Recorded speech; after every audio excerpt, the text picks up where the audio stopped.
আমি যতদিন দণ্ডকারণ্যে ছিলাম ততদিন আম্বেদকর সম্পর্কে আমার কোনো জ্ঞান ছিল না, জানাই ছিল না।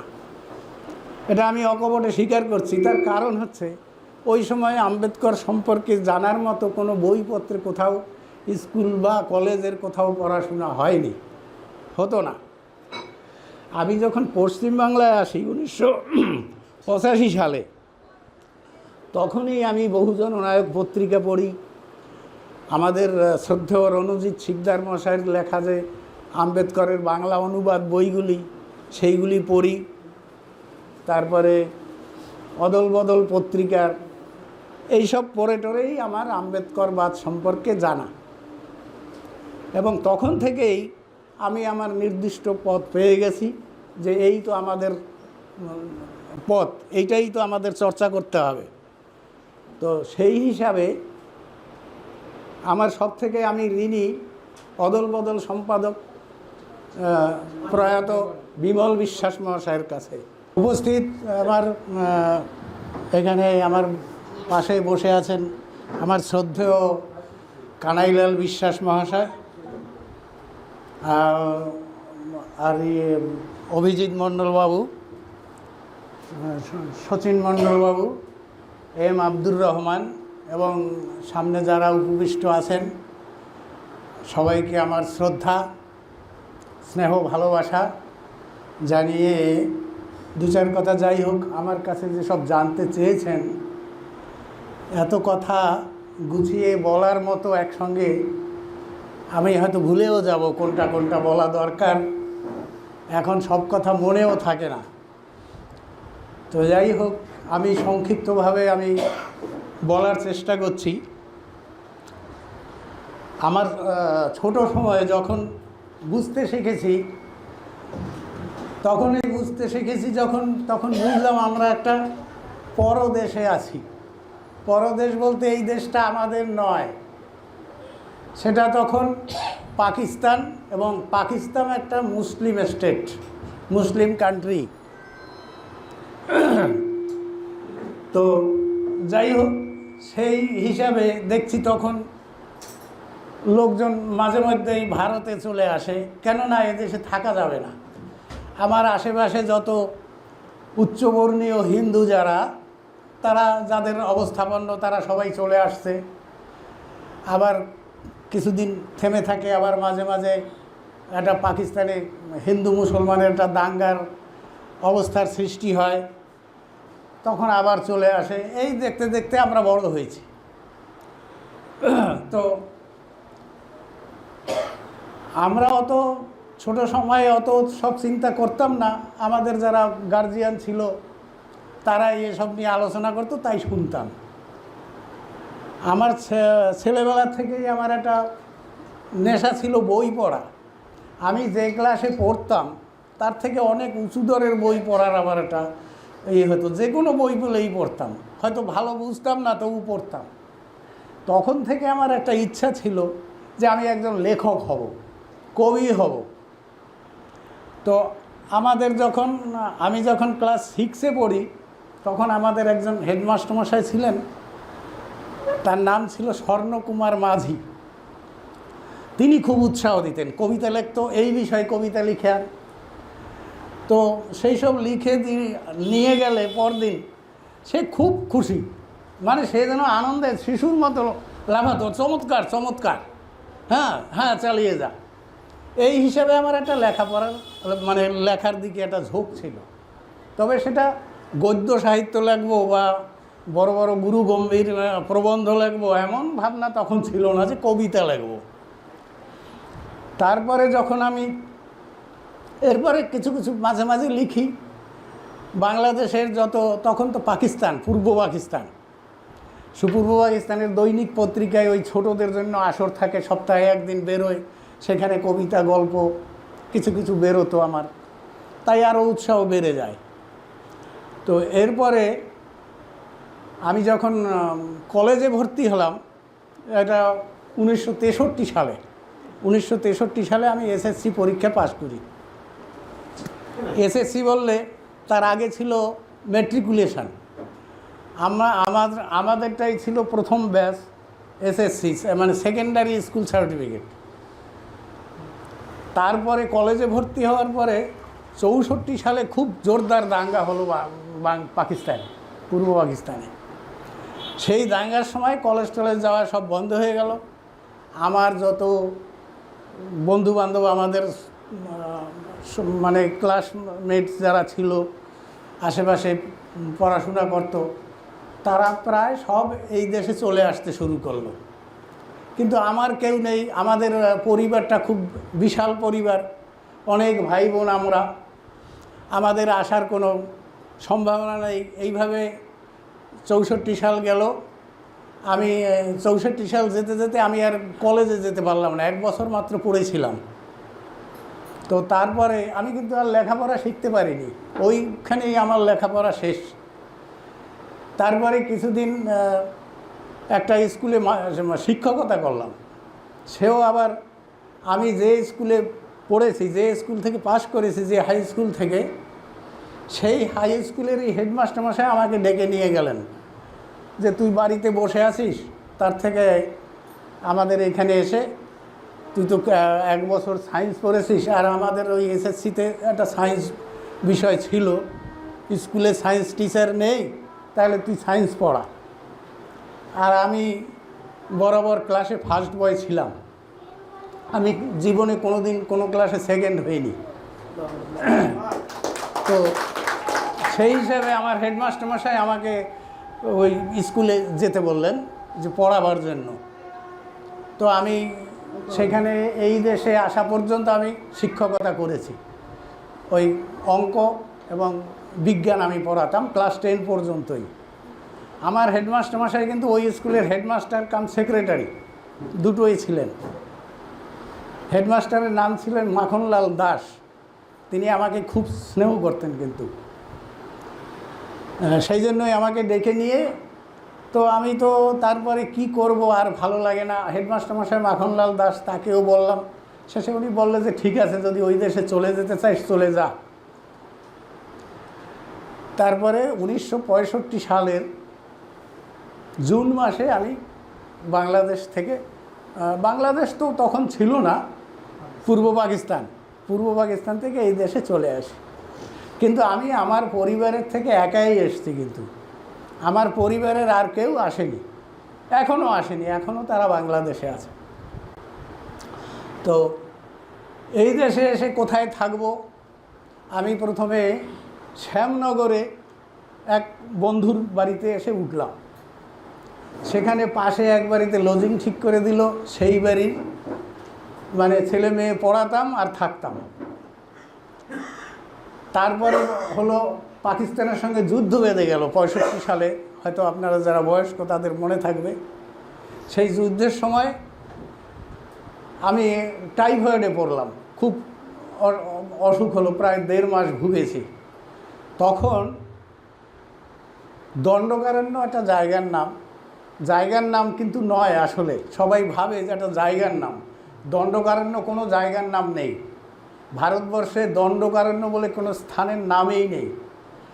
এটা হচ্ছে একটা কেন্দ্রীয় সরকারের একটা প্রজেক্ট, তার নাম দণ্ডকারণ্য প্রজেক্ট।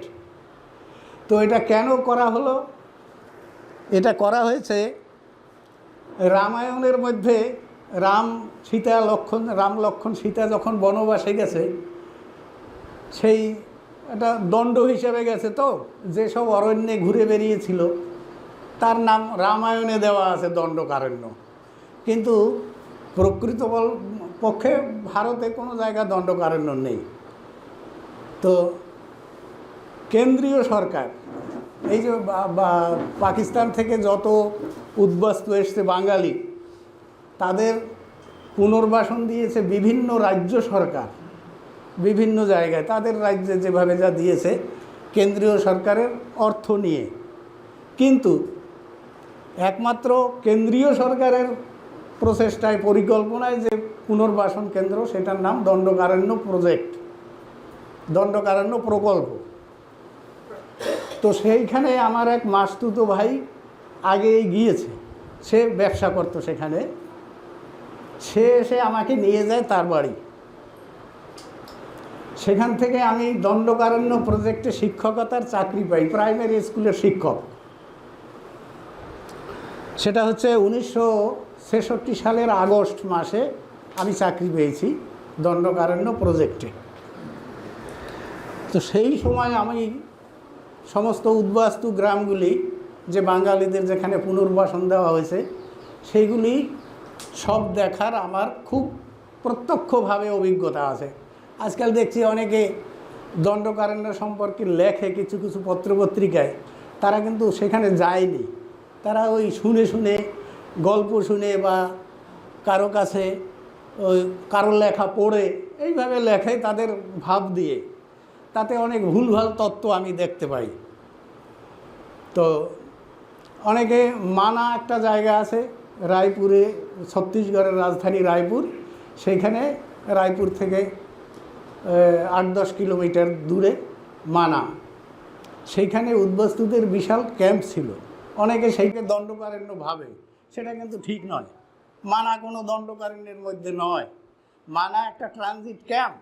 দণ্ডকারণ্যে যাওয়ার আগে উদ্বাস্তুদের সেখানে গিয়ে রাখা হতো এবং তার অ্যাডমিনিস্ট্রেশন সম্পূর্ণ আলাদা ছিল, দণ্ডকারণ্য প্রজেক্টের অ্যাডমিনিস্ট্রেশনে নয়।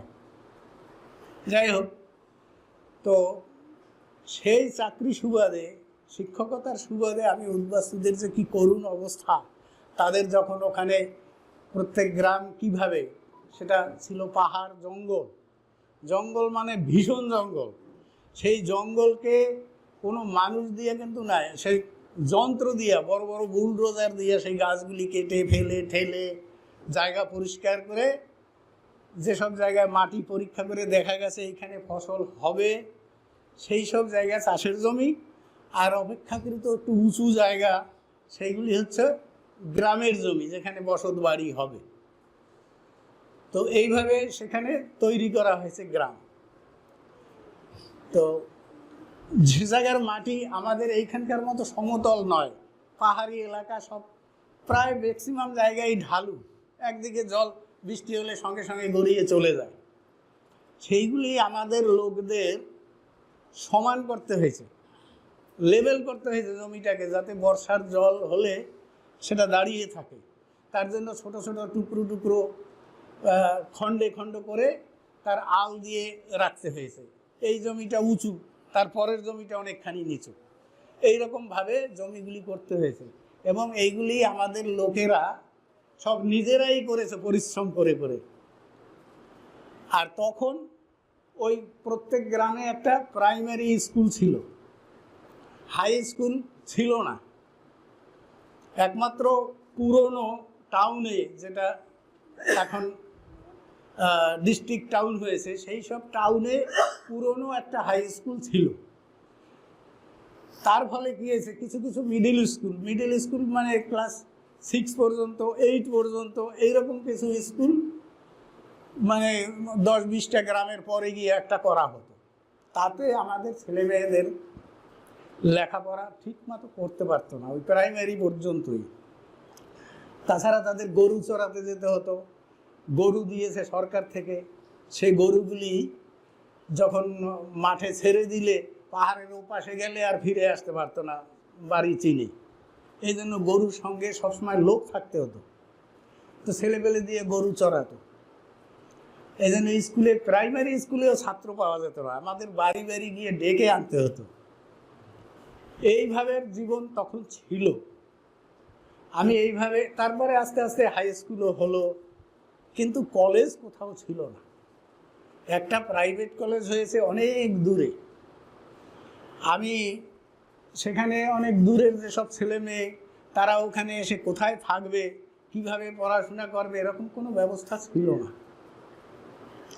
তো আমার সেই সময় একটা মনে সংকল্প ছিল যে যদি কোনো দিন আমার সামর্থ্য হয়, তাহলে এই ছেলে কলেজের দূরে দূরে, অন্তত কলেজের ছেলেরা যদি থেকে পড়াশোনা করতে পারে, সেই চেষ্টাটা আমি করব। তো সেই হিসাবে ওখানে আমি 20 বছর চাকরি করেছি। তারপরে দণ্ডকারণ্য প্রজেক্ট বন্ধ করে দেওয়া হবে। ওখানকার এটা দুটো স্টেটে তখন ছিল, একটা মধ্যপ্রদেশ আর একটা উড়িষ্যা। এখন তো সেই মধ্যপ্রদেশটা আবার ভাগ হয়ে সেটা ছত্তিশগড় হয়ে গেছে। তো সেই যে এলাকার যেটা আছে সেই সব রাজ্য সরকারের হাতে ওদের অ্যাডমিনিস্ট্রেশন তুলে দেওয়া হবে, স্কুল ফিস্কুল সব হ্যান্ড ওভার করা হবে। এই জন্য আমাদের, যেহেতু আমরা সেন্ট্রাল গভর্নমেন্টের এমপ্লয়ি, আমাদের সেন্ট্রাল গভর্নমেন্টের কোথায় কোথায় ভ্যাকান্সি আছে কোন ডিপার্টমেন্টে সেইখানে নিয়োগ করা হবে, এইভাবে আমাদের কাছে সার্কুলার দেওয়া হলো, আমাদের সার্কুলাস করা হবে। তো তাতে দেখলাম যখন আমাদের যেতেই হবে, আগে আগে যাওয়া ভালো, আমি এই জন্য আগে যাওয়ার অপশন দিয়ে দিলাম। তো তাতে আমি টিচারদের মধ্যে ফার্স্ট ব্যাচেই আমি সার্কুলাস হয়ে গেলাম। এটা হলো 1985 সালের আগস্ট মাসে। 1985 সালের ডিসেম্বরে আমি পোস্টিং হলো ক্যালকাটা টেলিফোনস, তখন ছিল ডিপার্টমেন্ট অফ টেলিকমিউনিকেশন। পরে 2000 সালে সেটা হয় বিএসএনএল। তো বিএসএনএল থেকে আমি রিটায়ার্ড করেছি 2007 সালের জুন মাসে। তারপরে সেই রিটায়ার্ড করার পরেই আমি ওই দণ্ডকারণ্যের একটা জোন, আমি যে এলাকায় ছিলাম, দণ্ডকারণ্য প্রজেক্টে 4টা অঞ্চল ছিল, 4টা জোন। উড়িষ্যার মধ্যে ছিল একটা মালকানগিরি, একটা উমরকোট, আর তখনকার মধ্যপ্রদেশে ছিল কোন্ডাগাঁও এবং পারুলকোট। তা আমি ওই উড়িষ্যার মালকানগিরিতেই বরাবর ছিলাম। ওইখানে গিয়ে আমার রিটায়ার্ড করার পরে একটু জায়গা কিনে সেই কলেজের ছেলেরা যাতে বিনা পয়সায় থাকতে পারে সেই রকম একটা ঘর করেছিলাম, 6টা রুমের, যেখানে 22-25 জন ছেলে, কলেজের ছেলেরা থাকতো।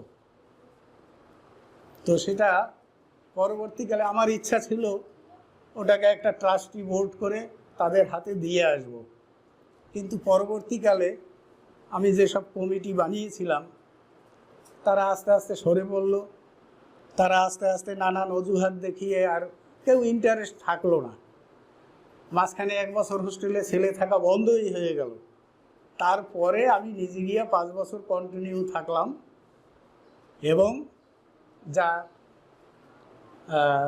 এই গত আগস্ট মাসে হোস্টেল বন্ধ করে দিয়ে আমি ওটা হ্যান্ড ওভার করে দিয়ে আমি আসিনি, ওটা আমি একদম বন্ধই করে দিয়ে আসছি, আমি জায়গা বিক্রি করে দিয়ে চলে আসছি। আমি অত্যন্ত দুঃখের সঙ্গে এটা করতে বাধ্য হয়েছি, কারণ দেখাশোনার কেউ ছিল না, আর আমার পক্ষে একা থাকাও আর সম্ভব নয়। এই জন্য আমার ভীষণ দুঃখ যে এই জিনিসটা করেও আমি রাখতে পারলাম না। তবু আমি 10-11 বছর ধরে চলেছে সেটা। বহু স্মৃতি আমার বিজড়িত, বহু ছেলেদের সঙ্গে আমার সেসব ছবি টবি আছে। এইসব দেখি আর কি করব, আর কিছু করার নেই। আমি যতদিন দণ্ডকারণ্যে ছিলাম আমার প্রত্যক্ষ অভিজ্ঞতা দেখেছি। তারপরে 1977 সালে মাঝখানে যে ঘটনা, তখন আমাদের যখন এই পশ্চিমবাংলায় উদ্বাস্তুরা ছিল, তখন এই বাম রাজনীতি যারা করে তারা উদ্বাস্তুদের নিয়ে রাজনীতি করেছে, পশ্চিমবাংলায় পুনর্বাসন দিতে হবে, দণ্ডকারণ্যে নেওয়া চলবে না, সুন্দরবনে পুনর্বাসন দিতে হবে, সুন্দরবনে প্রচুর জায়গা আছে। এবং উদ্বাস্তুরা বেশিরভাগই পশ্চিমবাংলায় যারা তখন ক্যাম্পে ক্যাম্পে থাকতো তারা সবাই বাম রাজনীতিতেই বেশিরভাগ লোক ছিল। কিন্তু বিভিন্ন কারণে ডোল ফোল বন্ধ করে সরকার একরকম জোর করে নিয়ে যায় দণ্ডকারণ্যে। 1977 সালে যখন বামফ্রন্ট ক্ষমতায় আসে তখন সেই উদ্বাস্তু নিয়ে যারা আন্দোলন করেছে তারা আবার খুব আশা নিয়ে যে এবার তো আমাদের সেই বামফ্রন্ট সরকার আসছে, অতএব আমাদের সুন্দরবনে পুনর্বাসন হবে। এবং আমি খুব সংক্ষেপে বলছি, এবং বামফ্রন্টেরই একজন মন্ত্রী, তার নাম রাম চ্যাটার্জি, তিনি একেবারে দণ্ডকারণ্যে প্রত্যেক গ্রামে গ্রামে, বহু গ্রামে গিয়ে মিটিং করেছেন যে আপনারা সবাই চলে আসুন, আপনাদের জন্য জায়গা রেডি, শুধু গেলেই হয়। এই রকম অবস্থায় সমস্ত উদ্বাস্তু তারা তখন খুব খারাপ অবস্থায় আছে। তখন যদিও ধরেন 15 বছর টছর হয়ে গেছে, 15-20 বছরের কাছাকাছি প্রায়। দণ্ডকারণ্য শুরু হয়েছিল 58 সালে, আর এটা 77। এই 15, 17, 17, 18 বছর এক একটা গ্রামের বয়স হয়ে গেছে, গাছপালা হয়ে গেছে, কিন্তু তথাপি তার মধ্যেই লোক এত আনন্দে লাফালাফি, সেই সব বাড়িঘর ছেলে সব চলে আসছে। সেইটাই হচ্ছে সুন্দরবনের মরিচঝাপির অভিযান। তো আমি সে সময়ও এসে দেখেছিলাম এই আপনার বসিরহাট, তারপরে তখন সুন্দরবনে কেউ যায়নি, সব ক্যাম্প করে আছে লোক। সে যে কী দুরবস্থার মধ্যে আছে, সব ওই সেই নৌকার সই দেওয়ার মতো প্লাস্টিকের যে ইয়ে আছে, ওই পলিথিনের কাগজ দিয়া ছাওয়া নৌকার সইয়ের মতো, তার মধ্যে সব ফ্যামিলি, ছেলে মেয়ে, বৌমা সব নিয়ে এক ঘরে, পাশেই রান্না, পাশেই পায়খানা। সে একেবারে নরকের চূড়ান্ত। সেই অবস্থায় থেকে তারা মরিচঝাপি গেছে পরে। তারপরের ইতিহাস তো অনেকেই এখন জানেন, সে বলা মুশকিল, তা নিয়ে লেখালেখি আছে আমার, যদি আপনারা পড়েন ডিটেলস জানতে পারবেন। আর একটা কথা, আমার যত লেখালেখি আছে সবই কিন্তু ওই দণ্ডকারণ্যের অভিজ্ঞতা নিয়ে লেখা, মরিচঝাপির কাহিনী নিয়ে লেখা, বেশিরভাগই তাই। আমি যতদিন দণ্ডকারণ্যে ছিলাম ততদিন আম্বেদকর সম্পর্কে আমার কোনো জ্ঞান ছিল না, জানাই ছিল না। এটা আমি অকপটে স্বীকার করছি। তার কারণ হচ্ছে ওই সময় আম্বেদকর সম্পর্কে জানার মতো কোনো বইপত্রে কোথাও, স্কুল বা কলেজের কোথাও পড়াশোনা হয়নি, হতো না। আমি যখন পশ্চিমবাংলায় আসি 1985 সালে, তখনই আমি বহুজন নায়ক পত্রিকা পড়ি। আমাদের শ্রদ্ধেয় রণজিৎ শিকদার মশাইয়ের লেখা যে আম্বেদকরের বাংলা অনুবাদ বইগুলি, সেইগুলি পড়ি। তারপরে অদল বদল পত্রিকার এইসব পড়ে টরেই আমার আম্বেদকরবাদ সম্পর্কে জানা, এবং তখন থেকেই আমি আমার নির্দিষ্ট পথ পেয়ে গেছি যে এই তো আমাদের পথ, এইটাই তো আমাদের চর্চা করতে হবে। তো সেই হিসাবে আমার সব থেকে আমি ঋণী অদল বদল সম্পাদক প্রয়াত বিমল বিশ্বাস মহাশয়ের কাছে। উনি আমাকে, আমি লেখা নেই কিন্তু উনি আমাকে তাগাদা দিয়ে তোমার লেখা দিতেই হবে, এই সংখ্যায় তোমার লেখা চাই হবে, এই করে করে আমার ওই উপন্যাস বলুন, ওই লেখা বলুন, যা কিছু সব বিমল বিশ্বাসের তাগাদায় লেখা। তা নাহলে তো আমার এত লেখার ইচ্ছা ছিল না। তো এখন অনেকেই অনেক জায়গায় পত্রপত্রিকা বের করে, দেখা যায় সেগুলি একটা ক্ষুদ্র গোষ্ঠী, 4-5 জন মিলে একটা পত্রিকা বের করলাম, 10 জনের মধ্যে তার সীমাবদ্ধ। কিন্তু একমাত্র আমাদের এই সেই অদল বদল পত্রিকাই ছিল যা সারা ভারতবর্ষে যেত, সারা ভারতবর্ষ জুড়ে তার সার্কুলেশন ছিল, এবং পাঠক ছিল, তার লেখকও ছিল বিভিন্ন জায়গা থেকে। কিন্তু দুর্ভাগ্য আমাদের সে অদল বদল পত্রিকা বন্ধ হয়ে গেল। আর অদল বদল পত্রিকা বন্ধ হয়ে যাওয়ার পরেও আমার লেখাও বন্ধ হয়ে গেছে। আমি এখন লেখি না বললেই চলে, কেউ কেউ জোর করে অনুরোধ করলে চেষ্টা করব, এই করতে করতে যদি হয় তাহলে লেখা দেই। এ হলো পজিশন আমার। তো সেই জন্য বলছি যে আম্বেদকরবাদ সম্পর্কে যতটুকু জেনেছি তা রঞ্জিতবাবুর বই পড়ে, এবং বিশেষ করে একটা বই, সেটা হচ্ছে জাত প্রথার বিলুপ্তি।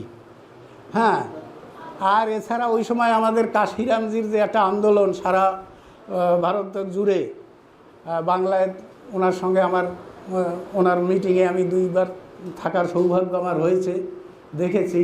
পড়াশোনা, চলাফেরা, বা আমার কিছু এখানে সহযোগী ছিলেন, যে এই আম্বেদকর ভবনের যে মূল কারিগর তৈরি করার প্রয়াত কুমুদবন্ধু রায় মহাশয়, তিনি আমার অত্যন্ত ঘনিষ্ঠ এবং পথপ্রদর্শক ছিলেন, এটা আমার বলতে হবে। তারপরে আর একজন ছিলেন এখানে অমূল্য কুমার বল, এদের সঙ্গে চলাফেরা করেই আমার এই দলিত রাজনীতি বলেন বা দলিত সমস্যা, তাদের আন্দোলন নিয়ে লেখালেখি, তাদের অনুপ্রেরণায় সম্ভব হয়েছে। তা আমি একেবারে নির্দিষ্টভাবে দুটো বিষয়ের উপরে আপনার কাছ থেকে একটু আলোকপাত শুনতে চাই। প্রথমেই বাংলার ক্ষেত্রে যেটা আছে যে মহাপ্রাণ যোগেন্দ্রনাথ মণ্ডল, বাংলার এবং বাঙালি শুধু নয় সারা ভারতবর্ষে মহাপ্রাণ যোগেন্দ্রনাথ মণ্ডলের যে ভূয়সী যে কর্মকাণ্ড বা যেটা কখনোই প্রশংসা করে করা মানে সেইটাকে আরো বেশি ছোট করা, সেই জায়গায় দাঁড়িয়ে বাংলার মানুষ মহাপ্রাণ যোগেন্দ্রনাথ মণ্ডল সম্পর্কে ইদানিং এবং এর আদিতেও এটা একটা ভুল ধারণা থাকে যে বাংলা ভাগের জন্য মহাপ্রাণ যোগেন্দ্রনাথ মণ্ডল দায়ী, তারপরে বাঙালির এই দুরবস্থার জন্য মহাপ্রাণ যোগেন্দ্রনাথ মণ্ডল দায়ী। এই যে বিষয়টা আপনার একেবারে সদ্য একটা ছোট হলেও ভীষণভাবে জনপ্রিয় একটা বই বেরিয়েছে, যেটা মহাপ্রাণ যোগেন্দ্রনাথ মণ্ডল প্রসঙ্গে, যে বইটা এখানে আমি নিয়ে এসেছি। অল্প কয়েক সংখ্যা আছে এখানে, আপনারা আমি এখানে করব এই বিষয়ে। আপনি মানে অনেক লেখালেখি হয়, আপনি অনেক লেখালেখি লিখেছেন এবং আপনার লেখার উদ্দীপনা থেকেই মহাপ্রাণ যোগেন্দ্রনাথ মণ্ডল সম্পর্কে আমরাও কিছু মানুষকে জানাবার চেষ্টা করছি। তাই মহাপ্রাণ যোগেন্দ্রনাথ মণ্ডল সম্পর্কে যারা এই ভুল বার্তা প্রচার করেন এবং বাংলার বর্তমান সামাজিক আন্দোলনের ক্ষেত্রে, আমি রাজনৈতিক আন্দোলনের কথা বলছি না, সামাজিক মুভমেন্টটা যদি শক্তিশালী হয় তাহলে রাজনৈতিক মুভমেন্টটা আপনা থেকেই কিন্তু শক্তিশালী হয়। এই সামাজিক মুভমেন্ট এবং বাংলায় যে দলিত মুসলিম বা মূল নিবাসীদের যে ঐক্যের কথা বলছি, সেই ঐক্যের প্রেক্ষাপটে মহাপ্রাণ যোগেন্দ্রনাথ মণ্ডল কতখানি তার দর্শন প্রযোজ্য এবং যার দর্শনে বাংলার মানুষ আগামী দিনে পথ দেখাতে পারে, সেই বিষয়টা যদি আপনি একটু মতামত ব্যক্ত করেন। দেখুন, আমি তো যোগেন্দ্রনাথ মণ্ডল মহাশয়ের সঙ্গে আমি পরিচিত নই, কিন্তু আমি বইপত্র পড়ে যা জেনেছি, যেমন ওনার ওই যে জগদীশ বাবুর যে সম্পাদনায় 7 খণ্ড তার বই আছে, সেই বইগুলি, আর এই যে ঠাকুরনগরের কাছে সদানন্দ বিশ্বাসের একটা আছে বই, আর হচ্ছে নিকুঞ্জ বিহারী হাওলাদার, তার নাম হচ্ছে, বইটার নাম হচ্ছে বাংলা ভাগের হলো কেন, বাংলা ভাগ হলো কেন। এই বইগুলিতে খুব সুন্দরভাবে লেখা আছে। নিকুঞ্জ বিহারী হাওলাদারের বইটায় বিভিন্ন তথ্য দিয়ে খুব চমৎকারভাবে লেখা, আর ওই সদানন্দ বিশ্বাসের বইটাও ভালো, বঙ্গভঙ্গ ও যোগেন্দ্রনাথ এইরকম বোধহয় বইটার নাম। তো আমি তো এইসব বই টই পড়ে যেটুকু জানার জেনেছি, তবে আরও একটু যেটুকু আমার সংক্ষেপে মনে আছে সেটা হচ্ছে, যখন আমাদের দেশ ভাগ হওয়ার আগে, যখন ভারত শাসন আইনে একটা স্টেটে ওইখানকার মানে এটাকে কী বলবো, স্বায়ত্ত শাসন শুরু হয়েছিল বোধহয় 1937 সালে টালে। তো তখন যে অখণ্ড বাংলা ছিল, সেই অখণ্ড বাংলায় এই মানে বিশেষ করে নমশূদ্র সম্প্রদায় এবং মুসলমান সম্প্রদায়, এরা এক হলে যে কি করতে পারে তার নমুনা দেখিয়েছে কয়েকবারই। তার মুখ্যমন্ত্রী ছিলেন ফজলুল হক, সোহরাওয়ার্দী সাহেব, তারপরে আর একজনকে নাম ছিল নাজিমউদ্দিন। তো এইটা একটা ঘটনা আমার মনে আছে যে যোগেন্দ্রনাথ মণ্ডলের সঙ্গে ওই যে আপনার ফজলুল হকের সঙ্গে ছিল শ্যামাপ্রসাদ মুখার্জি। তো এবার কে সরকার গঠন করবে, যোগেন্দ্রনাথ মণ্ডল যে দলে কে সাপোর্ট করবে সেই দল সরকার গঠন করতে পারবে, এরকম একটা অবস্থার সৃষ্টি হয়ে গেছে। এবার যোগেন্দ্রনাথ মণ্ডল কতগুলি দাবি রাখলেন যে এই দাবিগুলি যদি পূরণ করো তাইলে আমরা তোমাকে সমর্থন করব। তা এখন ওই শ্যামাপ্রসাদের যুক্তিতে ফজলুল হক সাহেব বলছেন যে ঠিক আছে তোমরা আগে সমর্থন করো, তারপরে ওটা ভেবে দেখবো। তো মহাপ্রাণ যোগেন্দ্রনাথ বলছে ওইসব ভেবে দেখা টাকা চলবে না, আমরা তাইলে চললাম বিপক্ষের দিকে, সেটা হচ্ছে নাজিমউদ্দিন। ওনার কাছে গিয়ে বলার পর উনি বলছে হ্যাঁ ঠিক আছে, তোমার সমস্ত দাবি আমরা মেনে নেব। তারপরে তো উনি সেই নাজিমউদ্দিনের সরকারে মন্ত্রী হলেন প্রথম। তো এই আমার অত সব ডিটেলস এখন মনে নাই, এই ধরনের ওনার একটা জেদ ছিল। তারপরে আর এক মন্ত্রী ছিল, তাকে জোর করে বলেছে দেখো আমাদের এই শিডিউল কাস্টদের যদি চাকরি না হয় তাইলে বলো আমার যে ডিপার্টমেন্ট আছে সেই ডিপার্টমেন্টে সব শিডিউল কাস্টের চাকরি দেবো, তোমাদের কোনো চাকরি দেবো না। এই ধরনের ওনার একটা জোর ছিল, জোর করে উনি আদায় করতে পেরেছিলেন। যাই হোক, আমি বলছি সবাইকে এই বইগুলি পড়ার জন্য। আমার বইটা তো সামান্য চটি পাতলা বই, কিন্তু ওই যে দুটো বইয়ের নাম করলাম ওই দুটো বইতে খুব সুন্দর ডিটেলস আছে। আর কি বলবো, আরেকটা বিষয়, আর এই যে বলছেন আমাদের এখন বর্তমান যে অবস্থা, এই বর্তমান অবস্থায় তো আমাদের মধ্যে মানুষ মানে শিডিউল কাস্টের মানুষের মধ্যে বেশিরভাগই বিভাজন হয়ে গেছে। তারা অনেকেই মুসলিম বিরোধী, বিশেষ করে যারা বাংলাদেশ থেকে 10 বছর 20 বছরের মধ্যে আগে আসছে, কেবল নতুন বলা চলে, তারা বেশি মুসলিম বিদ্বেষী। তারা মুসলমানদের সঙ্গে একটা সমঝোতা হোক তা চায় না। কিন্তু আমাদের যা পরিস্থিতি, সেই মুসলমান এবং schedule caste, schedule tribe, OBC এরা যদি এক হয় তাহলে আমাদের সঙ্গে কেউ টেক্কা দিতে পারবে না, এটা অবধারিত। এইটাই হচ্ছে আসল কথা। আরেকটা বিষয় যেটা এখানে আমরা মানে জগদীশবাবু এখানে আছেন, বিভিন্ন রকম গবেষণালব্ধ বিভিন্ন রকম বই, ডকুমেন্টস, গভর্নমেন্ট গেজেট ডকুমেন্টস ইত্যাদি দেখে আমরা অনেক পাঠ করেছি। জগদীশবাবুই আমাকে প্রথম বলেছিলেন, এবং আপনার বই তো সেখানে উল্লেখ করা আছে, যেটা আমরা হিন্দু কোড বিল বলে জানি। আমরা সবাই বলি বাবা সাহেবের হিন্দু কোড বিল, কিন্তু মানে গভর্নমেন্ট গেজেট সেখানে আমরা দেখতে পাচ্ছি যে হিন্দু কোড বিল প্রথম উপস্থাপনা করেছিলেন 1946 সালে। 46 সালে প্রথম হিন্দু কোড বিল উপস্থাপিত হয়েছিল। তখন আইনমন্ত্রী ছিলেন মহাপ্রাণ যোগেন্দ্রনাথ মন্ডল, এবং সেটা হচ্ছে অন্তর্বর্তী সরকার যেটাকে বলা হয়, ব্রিটিশের অধীনে। কিন্তু দেশভাগের ডামাডোলের কারণে সেই হিন্দু কোড বিলটা নিয়ে আর এগোনো সম্ভবপর না, সেটা তো আর কার্যকরী কিছু হয়নি।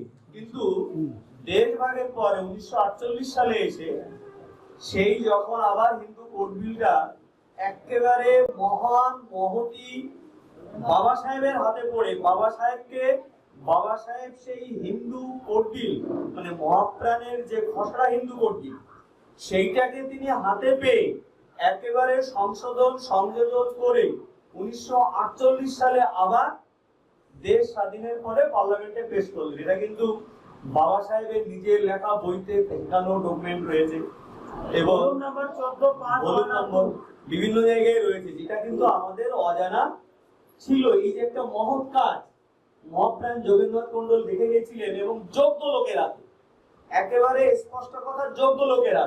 কারণ বাবা সাহেবের হাতে যদি ওই হিন্দু কোড বিল না পড়তো, যদি অন্য কোনো ব্রাহ্মণ্যবাদীর হাতে ওই হিন্দু কোড বিল পড়তো, তাহলে ওটা মানে ও পার্লামেন্টে থাকতো না, ওটা হাফিজ হয়ে যেত।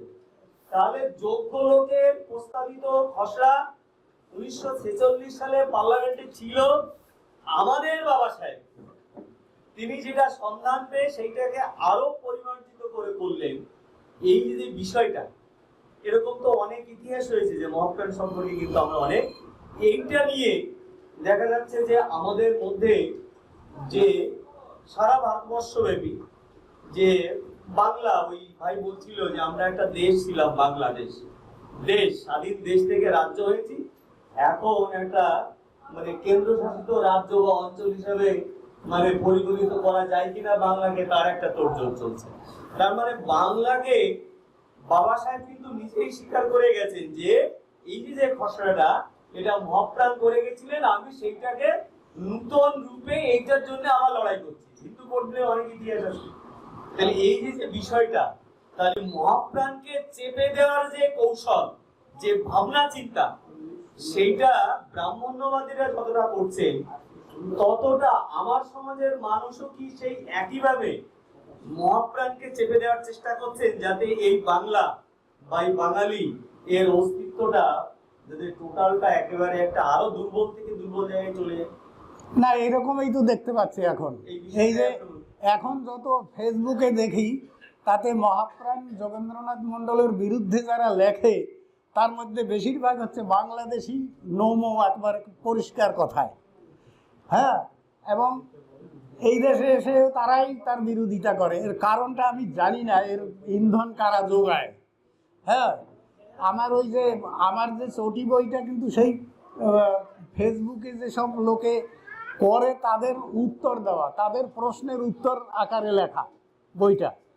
হ্যাঁ, তো এরা কাদের ইন্ধনে এসব করে সেটা বুঝতে পারছি না। হয় তারা ওই ব্রাহ্মণ্যবাদী লেখকদের ইতিহাস, বিকৃত ইতিহাস পড়ে বিভ্রান্ত, অথবা তারা কিছু অরিজিনাল কিছু জানে না।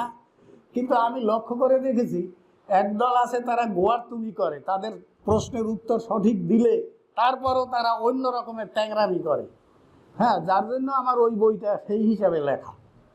আচ্ছা, ঠিক আছে। এখন এরপরেও যদি কেউ সেটাকে মানে ওই ওই যে একজন কি উত্তরপ্রদেশের যে মুখ্যমন্ত্রী যোগী আদিত্যনাথ, ওনার ওই বিধানসভায় দাঁড়িয়ে যোগেন্দ্রনাথ মণ্ডলকে গদ্দার বলেছে, আমি নিজেই শুনেছি সেটা খবরে। তো সেই রকম গদ্দার বলার জন্যই লেখে, তা সেটা তো তার কিছু করার নেই তার উপরে। সেই প্রেক্ষাপটে বাংলার মুভমেন্টের ক্ষেত্রে আম্বেদকর এবং মহাপ্রাণ, এই দুজন মানুষের যে যৌথ যে দর্শন, সেই দর্শনটা দুজনের যে শক্তির যে মেলবন্ধন, সেই মেলবন্ধন বাংলার ক্ষেত্রে কতটা কার্যকারী এবং কিভাবে আমাদের এটাকে গ্রহণ করা উচিত, এই মানে পরবর্তী জেনারেশনকে কিভাবে আমাদের গ্রহণ করা উচিত এবং পরবর্তীকালে আমাদের জেনারেশনকে কিভাবে আমরা বার্তা দিতে পারি, এই হিসাবে যদি বলেন তো আমি খুব আশাহত। আমার মনে হয় আমাদের পশ্চিমবাংলার যারা যে দলিত মুভমেন্ট যেভাবে হওয়ার কথা সেভাবে তো হচ্ছে না। এত সীমিত কিছু লোক, যখন আমি ফেসবুক দেখি তখন খুব আশা হয়, তখন খুব আশায় দেখি যে হ্যাঁ সবাই তো খুব ভালো লিখছে, মন্তব্য করছে, সে জাগছে। কিন্তু প্র্যাকটিক্যালি যখন দেখি, সমাজের দিকে যখন তাকাই, তখন দেখি সমাজ যেন আরও অন্ধকারাচ্ছন্ন হয়ে যাচ্ছে। এটা বেশিরভাগ জায়গায় এটাই দেখি। সেই তুলনায় আমার মনে হয়, ধরেন এখানে প্রত্যক্ষভাবে দলিতদের প্রতি অত্যাচার কম হয় বলেই এটা মনে হয় হয়তো, কিন্তু অন্য যে স্টেট খবরে যেটা দেখি আর কি, তাতে অন্য স্টেট বাংলার থেকে এগিয়ে আছে দলিত আন্দোলনের ক্ষেত্রে বলেই আমার মনে হয়। আমি তো ওই তামিলনাড়ুতে গেছি, তেলেঙ্গানায় গেছি, সেখানে দেখি একজন রিক্সা চালায়, ভ্যান চালায়, তার সামনে রিক্সার সামনে আম্বেদকরের ছবি লাগানো। আমার পশ্চিমবাংলায় তো আমি কোনো ওই যে সাধারণ লোকের কোনো জায়গায় আম্বেদকরের ছবি লাগিয়ে চলে, এটা আমি কোথাও দেখিনি। তারপরে আমি উড়িষ্যায় ছিলাম, সে আজকে 7-8 বছর আগের কথা। সেখানে আম্বেদকরের, তারা তো এই যে টি শার্টগুলি আছে, টি শার্টে আম্বেদকরের ছবি বানিয়ে বিলি করতেছে সব জায়গায়। আমারও একটা আছে, আমি সেটা গায়ে দিই। হ্যাঁ, তো আমাদের পশ্চিমবাংলায় কই সেরকম তো কিছু কোথাও দেখি না। এই সেই পশ্চিমবাংলার ব্যাপারে আমি সত্যিকারে আমি নিরাশা বোধ করি। এখন তবু আশা জাগে আবার, এই যে আজকে যে দেখলাম, এই দেখে তো আশা লাগে, এই লোকগুলি যদি সব এই ধরনের আন্দোলন করে যায়, সব জায়গায় প্রচার করে, তাইলে তো এটা কিছুই না, সম্ভব, অতি অবশ্যই সম্ভব।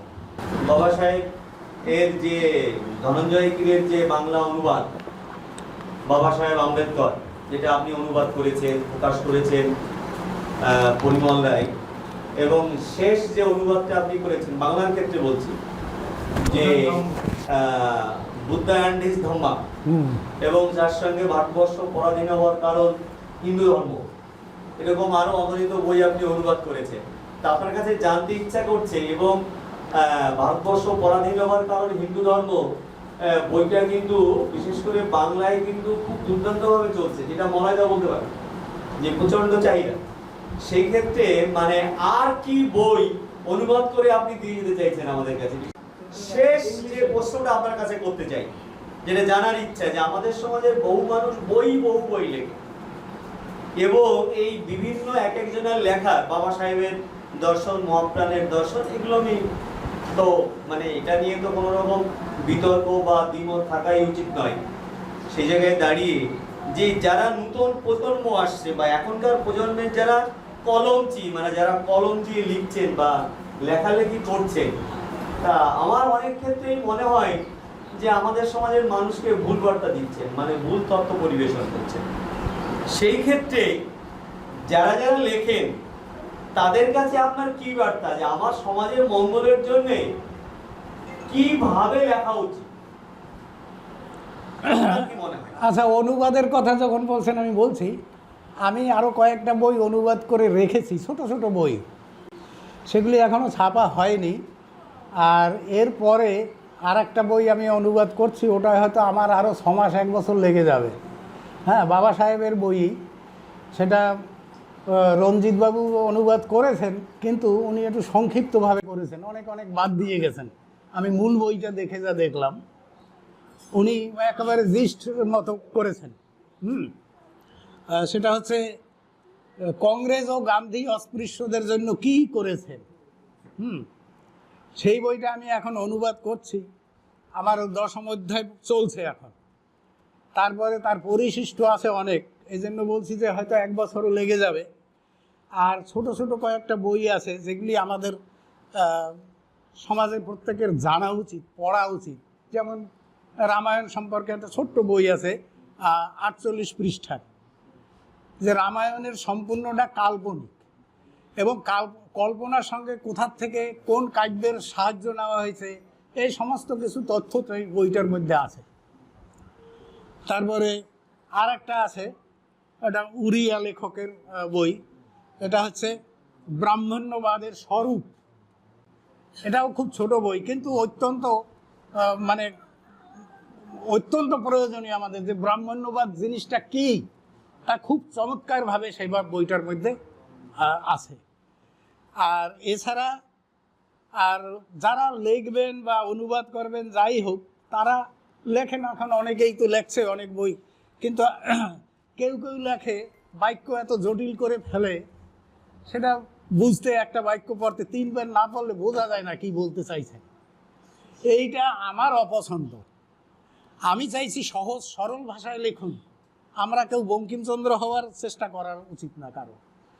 হ্যাঁ, বা বাক্যের বাহাদুরি বিশেষণ দিয়ে একেবারে তুঙ্গে উঠাবার দরকার নেই। সহজ সরল ভাষা, আমরা যে ভাষায় কথা বলি সেই ভাষায় সবাই লিখুন, তাহলে সবাই বুঝতে পারবে। অনেকে কিন্তু বই ওই রকম কঠিন হয়ে যাওয়ার জন্য বই পড়াই ছেড়ে দেয়, আর কি পড়বো বোঝা যায় না, 2-1 বার পরে এরকম বাদ দেয়। সেই রকম না হয়, এবং তথ্য দেওয়ার ব্যাপারে সবাই যেন সঠিক তথ্যটা দেন, মিথ্যা না হয়, যাচাই করে নেবেন সত্যি আছে কি না। আমি এরকম একটা বই পড়েছি, বইটা অনেক বছর আগে লেখা, মহাপ্রাণ যোগেন্দ্রনাথ সম্পর্কে, কিন্তু বইটার মধ্যে সব ভুল তথ্য দেওয়া। আমি সব কালি দিয়ে দাগ দিয়ে রেখেছি, আমার ঘরে আছে বইটা, কালকের আমি এক নজর দেখেছিলাম। তো সে বইটার মধ্যে আমাদের এই একজন বাঙালি লেখক, তা আবার আমাদের এই যে দলিত নাট্যকার আছে রাজু দাস, উনি আবার সেটা দেখলাম করেছেন, উনিই বোধহয় প্রকাশ করেছেন বইটা। যাই হোক, উনি বইটা আমাকে দিয়েছিলেন, সে প্রায় 10-12 বছর আগের কথা। তো এই ধরনের বই যেন আমাদের সমাজে না হয়, তাহলে আমাদের সমাজের ক্ষতি।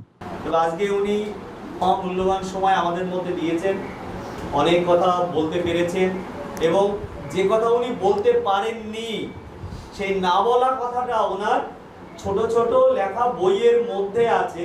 আশা করি এরকম আরো অনেক লেখা ওনার কাছ থেকে পাবো, এবং উনি যাতে আরো দীর্ঘদিন সুস্থ থাকেন, ভালো থাকুন, এবং আমাদের সমাজের জন্য আরো অনেক কিছু দিয়ে যেতে পারেন। এই যে অনুষ্ঠানে আপনারা আজকে আমাকে সম্বর্ধনা জানালেন, আমি সত্যি অভিভূত। আমি এটা কোনোদিন কল্পনাও করিনি। এই রকম যদি আপনারা আমাকে করবেন, এটা একেবারে এত আশাতীত। আমি আপনাদের এজন্য সবাইকে আমার আন্তরিক ধন্যবাদ জানাই। আর ভবিষ্যতে আমার সমাজের এরকম আরও বহু লোক আছে অবসরে কাজ করে যায়, তাদেরও নিয়ে আপনারা এরকম অনুষ্ঠান করুন, এই আমার একান্ত কামনা। অনেক অনেক বিনম্র শ্রদ্ধা জ্ঞাপন করছি আজকের এই সম্বর্ধনা অনুষ্ঠানের মঞ্চ থেকে আমাদের অন্যতম পথ প্রদর্শক শ্রদ্ধেয় সুরবীর রঞ্জন হালদার মহাশয়কে